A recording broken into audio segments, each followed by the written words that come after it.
அப்படியே இந்த பக்கம் ஜிவி பிரகாஷ் கிட்ட வந்தீங்க அப்படின்னா ஒரு புதுமுக இயக்குனருங்கிற மாதிரி வந்துட்டு ஒருத்தர் வந்துட்டு அந்த படத்தை இயக்குறாரு. கமல் பிரகாஷ் அப்படின்றவரோட டைரக்ஷன்ல இந்த படம் வரப்போகுது. இன்னொரு ஸ்பெஷலான விஷயம் என்னன்னா, இந்த படம் வந்து இந்தியாவிலே first C adventure thriller movie, fantasy movie அப்படின்னு சொல்றாங்க.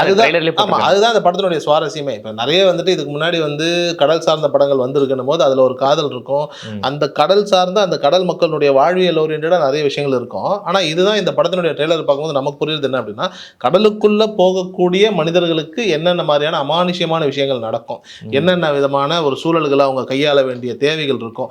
அங்கே ஒரு ஹாரர் ஃபிலிம், இப்போ கடலுக்குள்ள ஒரு ஹாரர் ஃபிலிம் இது வரைக்கும் யாரும் நம்ம பார்த்ததில்லைன்னு நினைக்கிறேன். அப்படி ஒரு ஜானரே நம்ம யோசிச்சதில்லை. கண்டிப்பா. சோ கடலுக்குள்ள ஒரு பேய் இருக்கு, அது என்னவா இருக்கும், இல்ல அப்படிப்பட்ட நிலைகள்ல என்னென்ன விஷயங்கள் இருக்கும், அது பேயின்னு இருக்கலாம், கடல் கொள்ளையர்கள் வந்துட்டு பேய்ங்கிற வேஷத்துல இருக்கலாம், என்ன வேணாலும் இருக்கலாம்னு வைங்களேன். ஆனா இந்த ஜானர் இப்படி ஒரு பேட்டர்ன் ஆஃப் ஃபிலிம் வந்துட்டு தமிழ் சினிமாவுக்கு புதுசுன்னு தான் நினைக்கிறேன். ஸோ ஜிவியும் ரொம்ப அழகா அப்படி ஒரு படத்தை தான் கையில் எடுத்திருக்காரு தன்னோட 25வது படமா. ஸோ இந்த பக்கம் ஒரு 25, அந்த பக்கம் ஒரு 25, ரெண்டு பேருமே சாலிடான கண்டென்ட்ல வராங்க.